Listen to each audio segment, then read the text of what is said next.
السلام عليكم ورحمة الله وبركاته. وعليكم السلام ورحمة الله وبركاته. بسم الله الرحمن الرحيم.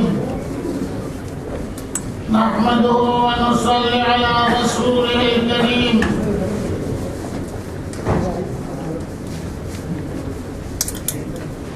بلغ العلا بكماله، كشف الدجى بجماله، حسنت جميع خصاله، صلوا عليه وآله.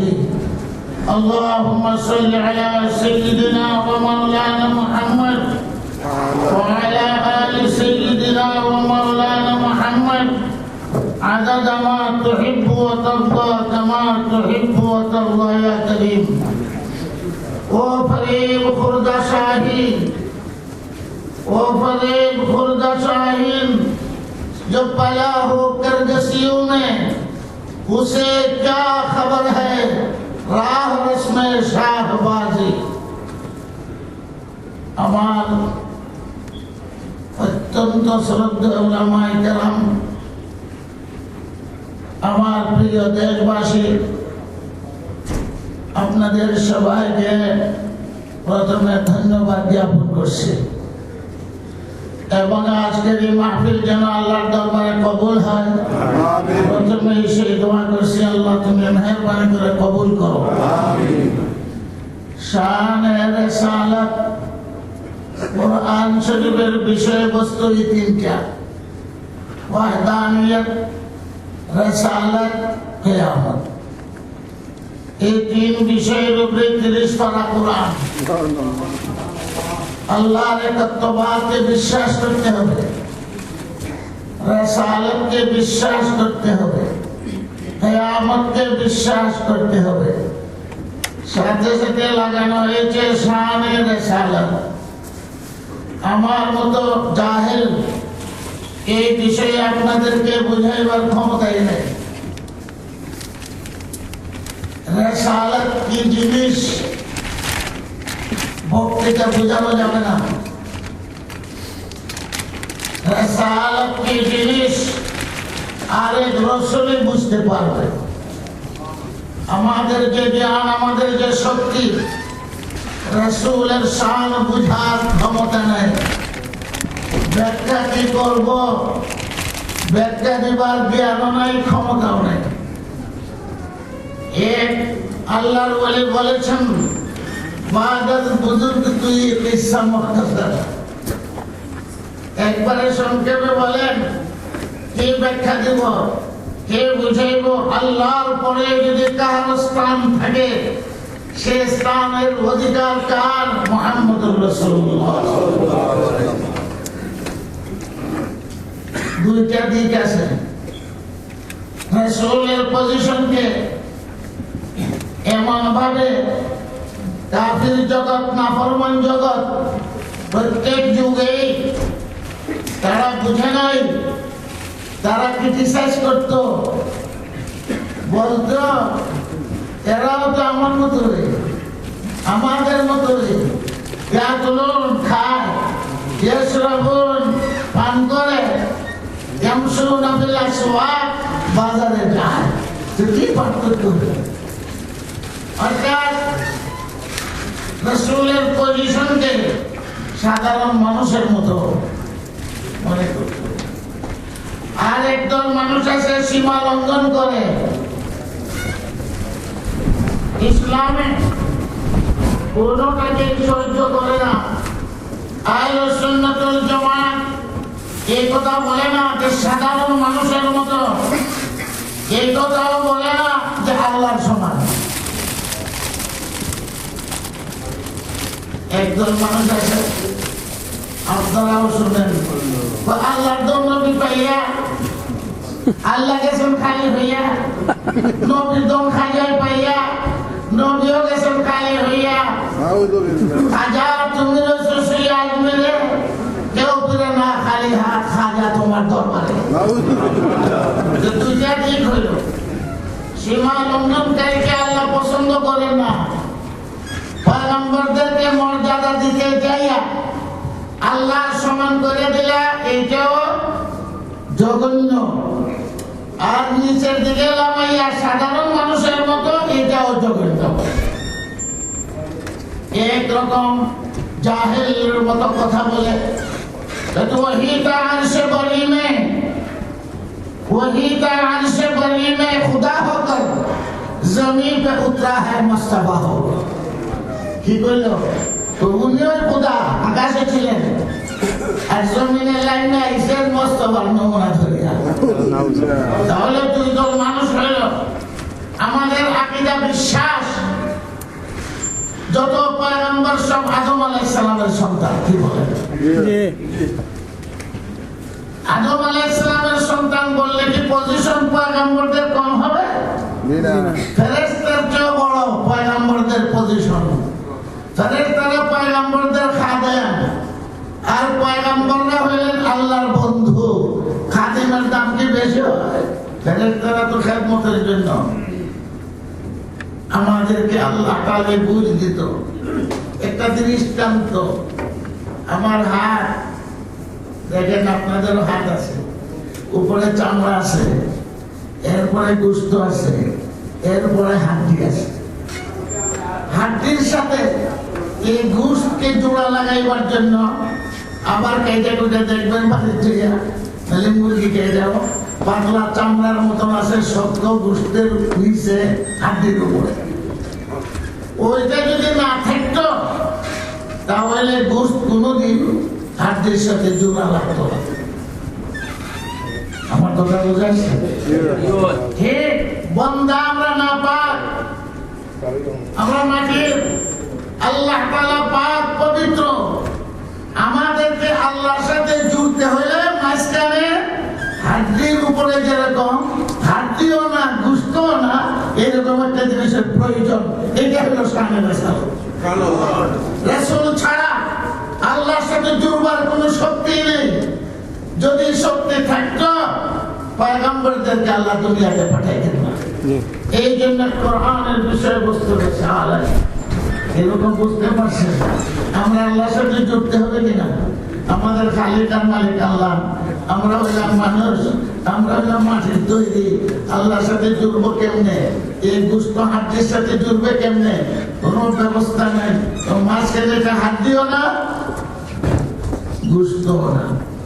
ঠিক পয়গম্বররা সাধারণ মানুষের মতো নয়, আর আল্লাহর সাথে কোনো তুলনাই হয় না। আল্লাহ হলেন মাবুদ, সমস্ত পয়গম্বর হলেন গোলাম আল্লাহ পাক রব্বুল আলামিন। আমাদের নবীর প্রশংসা আল্লাহ করেছেন যে গোলামের মধ্যে এক নম্বর থাকলে মুহাম্মদুর রাসূলুল্লাহ সুবহানাল্লাহ। এইরকম গোলামি আর কেউ করতে পারে না।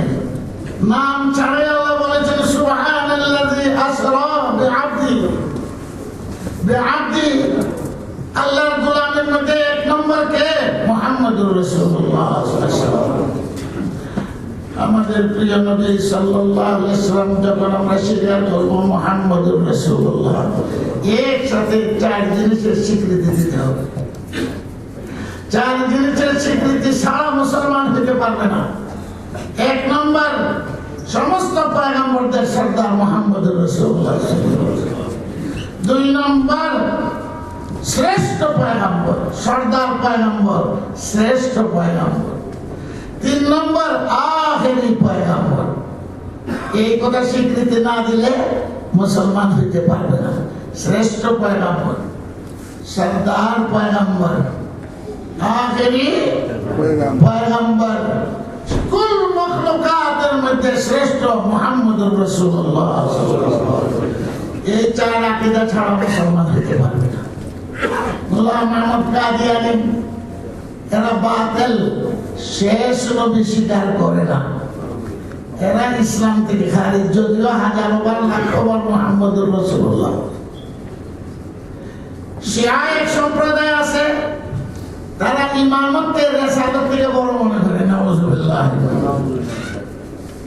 ইমামদেরকে মাসুম মনে করে, পয়গম্বরদেরকে মাসুম মনে করে না। নাউযুবিল্লাহ। এই জন্য এদের আকীদা মতবাদ আমরা পোষণ করি না। গোলাম আহমদ কাদিয়ানীর ধর্মমতকে আমরা পোষণ করি না। একজন প্রশ্ন করেছে, আচ্ছা আমরা আকীদা ঈসা আলাইহিস সালাতু ওয়াস সালাম আকাশে আছেন।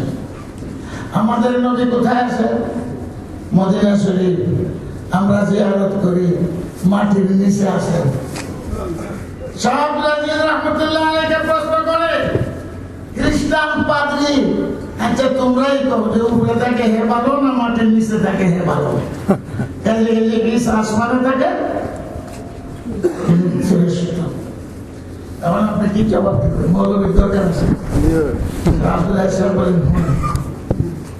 ঈসা আলাইহিস সালাতু ওয়াস সালামের কাছে ফেরেশতা জিবরাইল আসার পরে জিবরাইলের কাঁধে সওয়ার হয়ে ঈসা আলাইহিস সালাম কোথায় চলে গেছেন? আসমানে। আসমানে। এটা ইসলামী আকীদা, কোরআনের আকীদা। জিন্দা আছেন না মুর্দা আছেন? জিন্দা আছেন। আমাদের পয়গম্বরের কাছে জিবরাইল আইছেন ইন্তেকালের সময়, আপনাকে নিয়ে আল্লাহর দরবারে চলে যাই।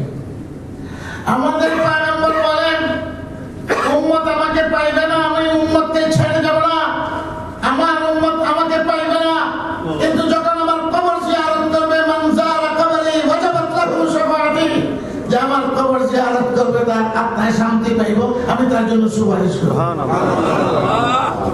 এক বাপ আছে, ছেলেমেয়েদের যন্ত্রণায় আত্মীয় স্বজনের জ্বালা বর্ডার পাস করে ইন্ডিয়া চলে গেছে।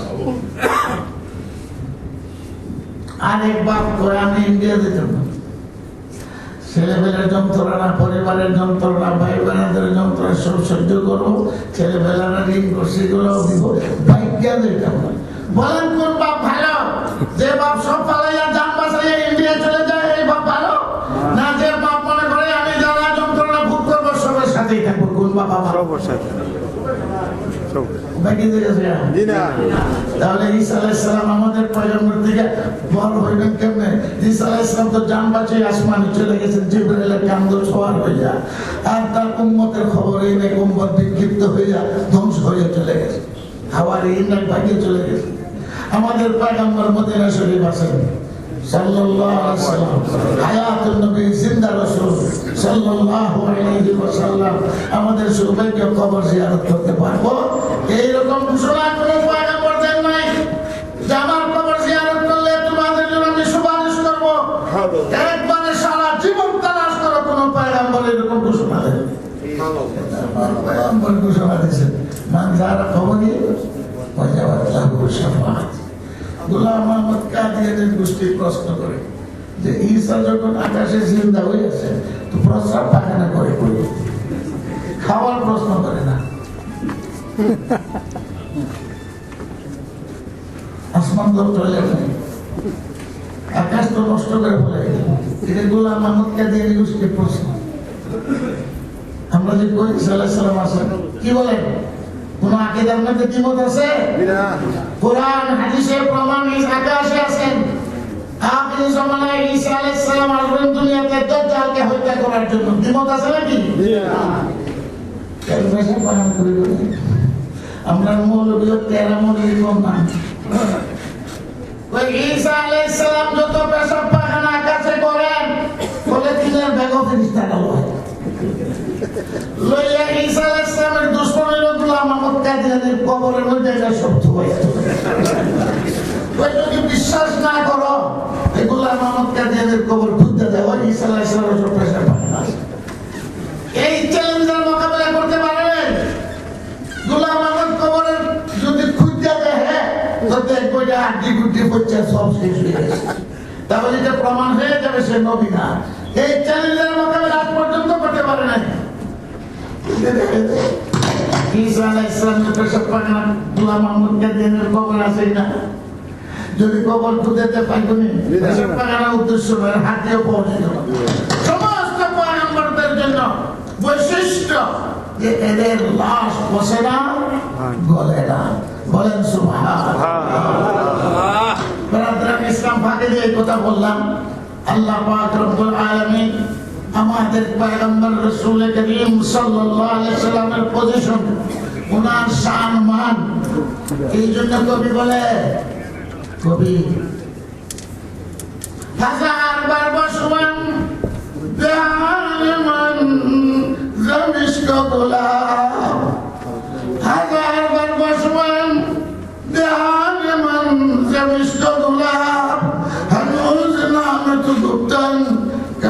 লেবে আদবিস্ত 1000 বার যদি মিষ্টি গোলাপ দিয়ে জিহ্বাকে ধুত করি, এরপরে যে পয়গম্বরের নাম লইতে পারছি, এটাই বহুত বড় কথা।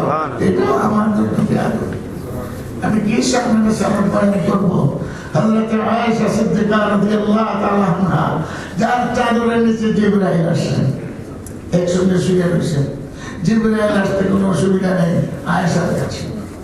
আয়েশা ঘুমে আসেন, চাদরের নিচে হযরত আয়েশা বলেন, জিবরাইল এসে ওহী দিয়ে গেছেন। কিরকম পাক পবিত্র বলে। হযরত আয়েশা সিদ্দিকা রাদিয়াল্লাহু তাআলা আনহা বলেন, আমি আবু বকরের মেয়ে, আমি উম্মাহাতুল মুমিনিনের একজন, নবী আলাইহিস সালামের বেগম। যখন আযান হইত, এরপরে আর দুনিয়ার খবর থাকতো না। আমি আসসালামু আলাইকুম, নবী নামাজের জন্য তৈরি, আসসালামু আলাইকুম, জবাব নাই। আবার সালাম দিলাম, আসসালামু আলাইকুম, জবাব নাই। আসসালামু আলাইকুম 3 বারের পরে জবাব নাই, এই ঘরে থাকতেছেন। এরপরে যখন হযরত আয়েশা ডিস্টার্ব শুরু করছেন, আসসালামু আলাইকুম, নবীর কাছে যা ডিস্টার্ব মানতে। আয়েশা বলে, কি ব্যাপার, এক ঘরে থাকি, একসঙ্গে চলি, আমার ছিলেন না মানতে তুমি? আয়েশা বলেন, আনা বিনতে আবি বকর, আবু বকরের মেয়ে। হুজুর সাল্লাল্লাহু আলাইহি ওয়াসাল্লাম বলেন, এই যে মানব বকর, শাহাদাত রাসূলকে কেমনে বুঝবো? মানব বকর, আবু বকরকে। আবার আয়েশা বলেন, আবু বকর ছিলেন না? হ্যাঁ, আবু বকর ছিলেন না। আবু বকরকে হুজুর সাল্লাল্লাহু আলাইহি ওয়াসাল্লাম প্রশ্ন করেন, মান আবু বকর? আবু বকরের সাথে ওনারও ছিলেন না। হযরত আয়েশা রাদিয়াল্লাহু তাআলা বলেন, আমি ভয় পেয়ে গেলাম। আমাকেও চেনেন না, আমার বাপকেও চেনেন না, আমার দাদাকেও চেনেন না, হইছে নাকি? হুজুর সাল্লাল্লাহু আলাইহি ওয়াসাল্লাম বলেন নিজের ভাষায়, লি সাআতুন, আমার এমন একটা টাইম আছে, লা ইয়াসাউনি ফি আদ, এই সময় আমার সঙ্গে আর কার কোনো গুঞ্জাইশ মানে জায়গা থাকে না, একমাত্র রব্বুল আলামিনের সাথে। এখন বলেন, এই অবস্থাকে কেউ সৃষ্টি করতে পারবে? হুজুর সাল্লাল্লাহু আলাইহি ওয়াসাল্লাম আমাদের পয়গম্বর বলেন, নাম শুনলেই সাল্লাল্লাহু আলাইহি ওয়াসাল্লাম, আমরা যে উম্মতে মুহাম্মাদি সাল্লাল্লাহু আলাইহি ওয়াসাল্লাম, এটা হলো আমাদের গর্বের বিষয়, আমাদের মুক্তি। মক্কার কাফির মুশরিকরা বলতো, আল্লাহুম্মা ইন কানা হাযা ওয়াল হাক্কা মিন ইনদিক ফামতির আলাইনা হিজারাতাম মিনাস সামাই আও ইতিনা বিআযাবিন আলীম। অর্থ কি? মক্কার মুশরিকরা কয়, উনি সত্য নবী যদি হইত, কোরআন যদি সত্য হইত, এত বিরোধিতা, এত কষ্ট, এত আঘাত, আসমান থেকে গজব দিয়ে আমাদেরকে ধ্বংস করা লাগে না। আজকের দীর্ঘ বাংলাদেশে, মুসলমান দেশে, আপনাদের অন্তরে সেসব দেহ এত কিছু হচ্ছে, আল্লাহর গজব আসে না কেন? তাহলে বোধহয় মুসলমানরা সত্য না, ইসলাম ধর্ম সত্য না। সেই যুগে এই সন্দেহ তাদের। নবী যদি সত্য হইতেন, কোরআন যদি সত্য হইত, এত বিরোধিতা করার পরেও কেন গজব আসছে না? আসমান থেকে পাথর দিয়ে আমাদেরকে কেন ধ্বংস করা হচ্ছে না? এতে বোঝা যায় না। আজকের উলামারাও ঠিক না, আজকের আহমদ শফিও ঠিক না। বাবা যে বিষয় এসছে আপনারা সত্য রকম, এর বলতে দেখা কিচ্ছুই হচ্ছে না। আল্লাহুম্মা ইন কানা হাযা ওয়াল হাক্কা মিন ইনদিক ফামতির আলাইনা হিজারাতাম মিনাস সামাই আও ইতিনা বিআযাবিন আলীম। সেই প্রশ্ন সেই যুগের কোরআন আল্লাহ তাআলা জবাব দেন, ওয়া মা কানা আল্লাহু লিউআযিবাহুম ওয়া আনতা ফীহিম ওয়া মা কানা আল্লাহু মুআযিবাহুম ওয়া হুম ইস্তাগফিরুন ওয়া মা লাহুম আল্লা ইউআযিবাহুম আল্লাহ ওয়া হুম ইয়াসুদ্দুনা আনিল মাসজিদিল হারাম ওয়া মা কানু আওলিয়া ইন আওলিয়াহু ইল্লাল মুত্তাকুন। আল্লাহ বলেন, উল্টা সমঝে রে রাম, উল্টা সমঝে রে। আমি কেন গজব দেই না এটা বুঝছো না? ওয়া মা আরসালনাকা ইল্লা রাহমাতাল লিল আলামিন। আরে গজব কেন দেই না? আই নবী, তুমি দুনিয়াতে বর্তমান থাকা অবস্থায় গজব আসতে পারে না। বাংলাদেশি তোমার কারণে তো দেই না। আরে গজব কেন দেই না? আরে তোমার বানাইছে রাহমাতুল লিল আলামিন, আবার কেমনে গজব আসবে? বাংলাদেশি وما كان الله معذبهم وهم يستغفرون। আরেকটা দল আছে তওবা ইস্তেগফার করে, এত মায়ের খেয়েও খুতবা তারাবি পড়ে, এত মায়ের খেয়েও খুতবা কোরআন করে, এত মায়ের খেয়েও সহিদাত পড়ে থাকে, এত মায়ের খেয়েও টঙ্গি ইস্তেমার মধ্যে দোয়া করতে থাকে। জাতির আল্লাহ দেশ রক্ষা করো, জাতিকে রক্ষা করো। একদল মানুষ আছে না টঙ্গি ইস্তেমা করে বলে, টঙ্গি ইস্তেমার নাম শুনছেন, খালি মাপ চায়, খালি তওবা করে, আল্লাহর কাছে দোয়া করে।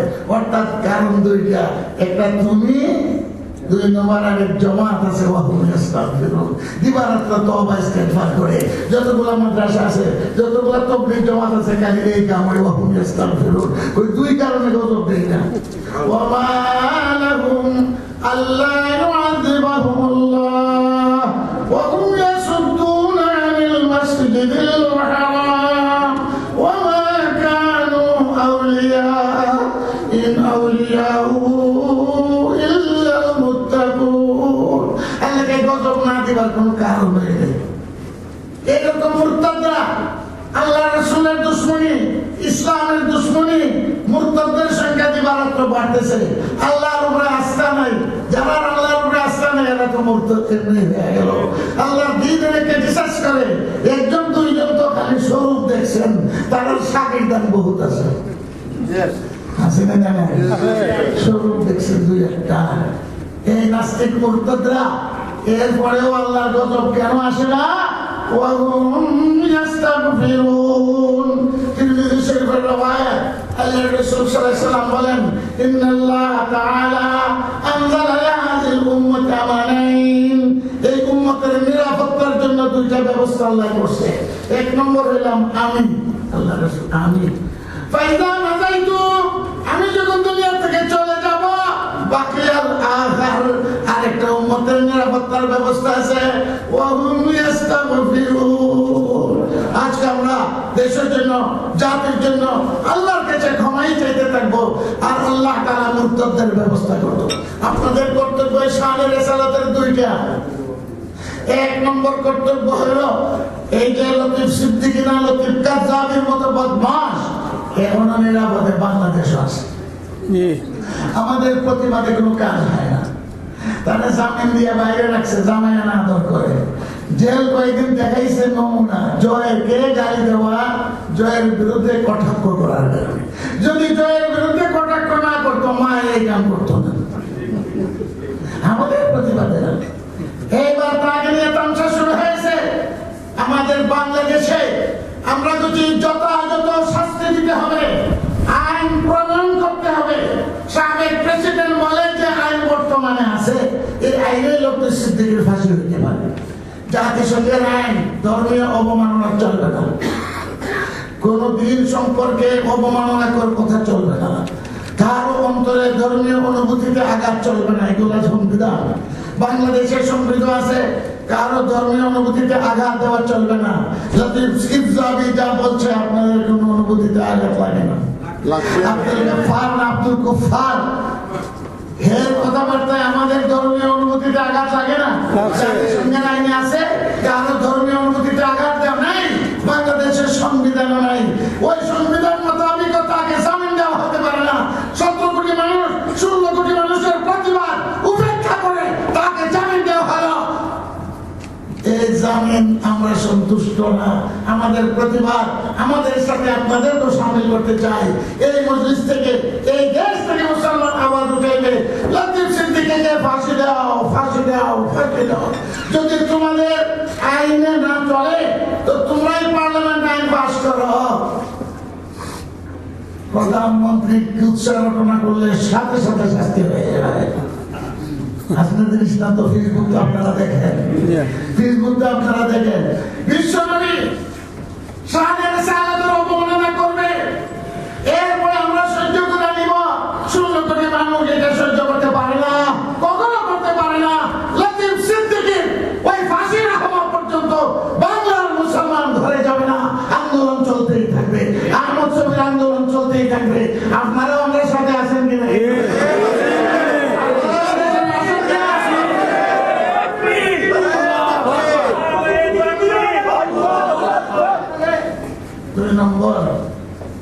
আব্দুল গফফার, আব্দুল কুফফার, আজকের নাম নতুন বইটা গেছে।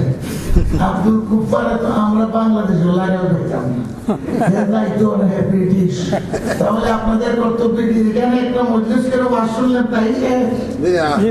ওই আলকামাই পার্কে সমস্ত মুসলমান যাদের অনুভূতিতে আঘাত লাগছে, আল্লাহকে নিয়ে ক্রিটিসাইজ করে এই দেশের থেকে আন্দোলন করেন, ইনশাআল্লাহ বাংলাদেশে এই ব্রিটিশের আইনে তার শাস্তি হবে, জাতিসংঘের আইনে তার ইনশাআল্লাহ। জাতিসংঘের আইন আছে, কারো ধর্মীয় অনুভূতিতে আঘাত চলবে না, কোন পয়গম্বরের সমালোচনা চলবে না, কারো ধর্ম সম্পর্কে কোন রকমের কুৎসা চলবে না। যার যে ধর্ম ঠিক মতো পালন করবে, এটাই ইসলামের বিধান। আজকে যুক্তিসঙ্গত ভাবে ইসলাম বরহাক, হযরত ওমর রাদিয়াল্লাহু তাআলা আইনে নিষেধ ছিল, এই জন্য খ্রিস্টানদের গির্জা বানিয়ে দিয়েছে, অন্যরা মন্দির বানিয়ে দিয়েছে। কেন? এই আঘাত দিলে ইসলামের যে সৌন্দর্য আছে নষ্ট হয়ে যায়। আল্লাহর কোরআনে আল্লাহ বলেন, তোমরা অন্য দেবতাকে গালি দিও না, ওয়ালা তাসুবুল্লাযিনা ইয়াদউনা মিন দুনিল্লাহ, যারা দেবতা পূজা করে আর গালি দিও না। কেন? যদি তারা গালি দেয় তো তারা তোমার খোদাকে গালি দিবে। এই জন্য গালি দেওয়া নিষেধ। আল্লাহ রাসূল সাল্লাল্লাহু আলাইহি ওয়াসাল্লাম ওয়াজ করেন সাহাবাদেরকে, ওর বাপরে তুমি গালি দিও না, না তোমার বাপরে তুমি গালি দিও। সাহাবা বলে, এটা কি সম্ভব? বাপরে কেউ গালি দিয়ে কি করবো? বাবারে গালি দিব না? হুজুর বলেন, অর্থ বুঝছো না, তুমি আরেকজনের বাবাকে গালি দিবা, সে তোমার বাবাকে গালি দিব, তো তোমার বাবাকে গালি তুমি শুনাই না, গালি বলে তাই। আব্দুল গফফার এই দেশে বসবাস করে, আপনারা যদি প্রতিবাদ না করেন, এই শানের সালতের এই সভা করে লাভ হবে না। আপনাদেরকে বলতেই হবে, তার শাস্তির ব্যবস্থা করো, জাতিসংঘের আইনে শাস্তির ব্যবস্থা করো। আমাদের ধর্মীয় অনুভূতিতে আমার আল্লাহকে নিয়ে ক্রিটিসাইজ করে, সে রাসূলকে ক্রিটিসাইজ করে, এইটা আমরা সহ্য করতে পারবো না।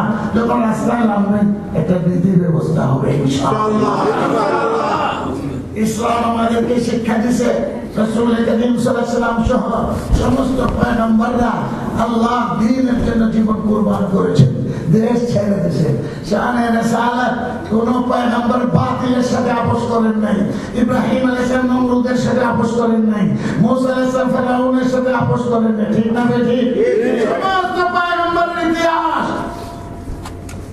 বাকায়দা নকল করে, মা মিন নবী ইল্লা উদিয়া, যত পয়গম্বর আছে তার সাথে দুশমনি করা হয়েছে। আরো আমার কায়দা নকল বলেন, মা মিন নবী ইল্লা আখরাজাহু কওমুহু, কোন নবী নিজের দেশে থাকতে পারেন নাই। অন্যায় করেছিলেন, চুরি করেছিলেন, না না, আল্লাহর বরত্ব প্রকাশ করতে যাইয়া সমস্ত পয়গম্বরদের দুশমনি করা হয়েছে। আপনিও যদি চুপচাপ থাকেন, তাহলে আমরা কেমনে রাসূল করিম সাল্লাল্লাহু আলাইহি ওয়াসাল্লামের আদর্শ ধরে রাখবো? ইমাম আহমদ ইবনে হাম্বল বেত্রাঘাত খেয়েছেন, চাবুক খেয়েছেন, এক কথাই বলেন, কুরআন কালামুল্লাহ গায়রে মখলুক। আজকে শেখ মাহমুদুল হাসান দেওবন্দি মাদ্রাজ জেলে বন্দি, কিন্তু ব্রিটিশকে মানবে না। শেখুল ইসলাম হুসাইন আহমদ মদনীকে ফাঁসির কাছে ঝুলায় রাখছে, ফাঁসি দেয় নাই। এই সময় বলে, এখন সারেন্ডার করো, তাহলে তোমাকে রেহাই দেওয়া হবে। উনি এই সময় বলেন, যত সময় হুসাইন আহমদের গলায় এখানে জান আছে, ব্রিটিশের বিরোধিতা করবই করব, করবই করব, করবই করব। আল্লাহ যদি রক্ষা করে হুসাইন আহমদ মদনীকে ফাঁসি দিতে পারে নাই, শেখ মাহমুদুল হাসানকেও ফাঁসি দিতে পারে নাই। বুঝছেন কথা? হকের আওয়াজ নিয়ে উঠো। ইমাম আহমদ ইবনে হাম্বলকে নিয়ে যাওয়া হচ্ছে, দুইজন মানুষের কথা পাওয়া যায়। একজন জায়গা সব ঠেলাইয়া ইমাম আহমদের নাম শুনছেন, যিনি প্রতিষ্ঠিত করেছেন কোরআন কালামুল্লাহ। সবাই বলেন, কোরআন কালামুল্লাহ গায়রে মখলুক। হযরত ইমাম আহমদের এই কথাতেই আছে। একজন তো উড়ে যায়, হুজুর কেউ তার আটকাইতে পারে না ফেরেশতা। আল্লাহ জানে কোন ফেরেশতা। যে এটা আমাদের নাম বল, দেখো তোমার মাঝখানে বেহেশতের মাঝখানে মাত্র একটা পর্দা আছে, তুমি বললেই শহীদ বেহেশত চলে যাবে। তবুও তোমার কথার থেকে তুমি ফিরে যাও না। আবার যখন মামুনের দরবারে নিয়ে যাওয়া হচ্ছে, তখন একজন এক, তুমি তো বাঁচলাম, এখানে গেলে তোমার কাতল করবে। একজন খবর দিতেছে আর কাঁদতেছে। ওই বেটা তো কাঁদে না, আগে যে খবর দিল, আর এখন খবর দিতেছে, কাঁদতেছে আর কইতেছে গেলে তোমার শেষ হয়ে গেলে। ইমাম আহমদ ইবনে হাম্বল বলেন, আমার তো কোনো উসিলা নাই, আল্লাহ তোমার দরবারে কি উসিলা নিয়ে দোয়া করব? কিন্তু একটাই মাত্র উসিলা, তোমার কোরআনের ইজ্জতের জন্য আহমদ ইবনে হাম্বল আজকে বেত্রাঘাত দেখছে, আর কোনো উসিলা নাই। এই উসিলার খাতিরে তুমি মামুনের সাথে যেন আমার দেখা না হয়। দোয়া কবুল হয়ে গেছে, দোয়া কবুল হয়ে গেছে। সকালে মামুনের দরবার আহমদ ইবনে হাম্বলকে হাজির করা হবে কাতলের জন্য। মামুন রাতে মারা গেছে, দোয়া কবুল হয়ে গেছে। মুজাহিদ যখন রাস্তায় দাঁড়িয়ে দোয়া করে তো দোয়া বৃথা যায়। এখন এলো মুতাসিম বিল্লাহ। মুতাসিম বিল্লাহ যা করবার করছে, আহমদ ইবনে হাম্বলের সাথে খারাপ ব্যবহার করছে, মামুনের সাথে সে যাই হয়ে গেল। এখন ইমাম আহমদ ইবনে হাম্বলের সামনে একটাই কথা, ওই যে লোক বলে গেছিল তোমার বেহেশতের মধ্যে মাত্র একটা পর্দা, তুমি মরবা আর শহীদ বেহেশতে চলে যাবা। এটার অপেক্ষায় আছেন ইমাম আহমদ ইবনে হাম্বল। শহীদের রক্ত বৃথা যায় না, শাপলা সত্তরের রক্ত বৃথা যাবে না ইনশাআল্লাহ।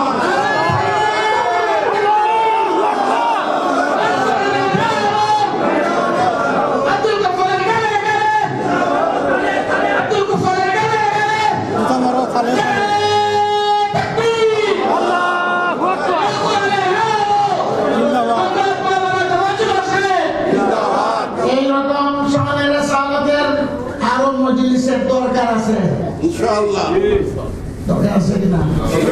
রাসূলের পজিশন কি বুঝলাম? কয়েক কথা মাত্র শুনলাম।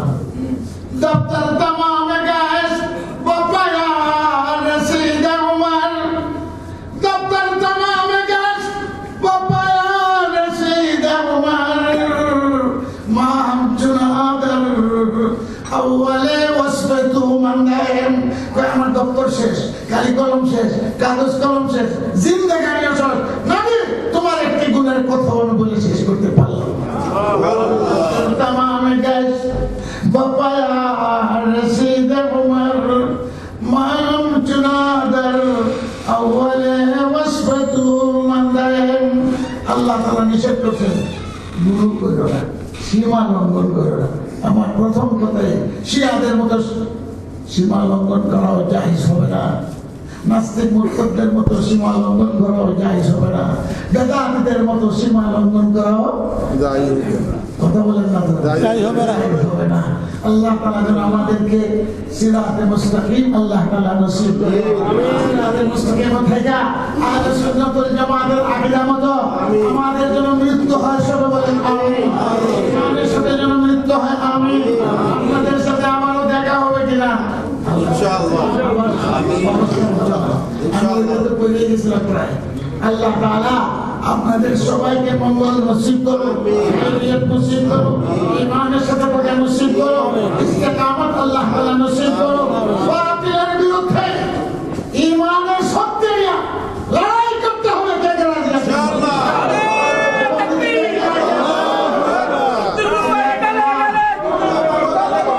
আল্লাহ তাআলা এই হাতগুলোকে আল্লাহ কবুল করুন। বড় জামাত লাগে না, ছোট জামাত আল্লাহ কয় জয়ী হয়। আওয়াজ উঠাইতে থাকো, আওয়াজ উঠাইতে থাকো, আওয়াজ উঠাইতে থাকো, এই আওয়াজ যাবে আরশ পর্যন্ত। আল্লাহ তাআলা জিন্দা হাইয়ুম কাইয়ুম, কার আওয়াজ শুনবে বলা যায় না। আল্লাহ তাআলা কবুল করুন। আমাদের দোয়া করবেন। আসসালামু আলাইকুম। ওয়া আলাইকুম আসসালাম। ইনশাআল্লাহ আমরা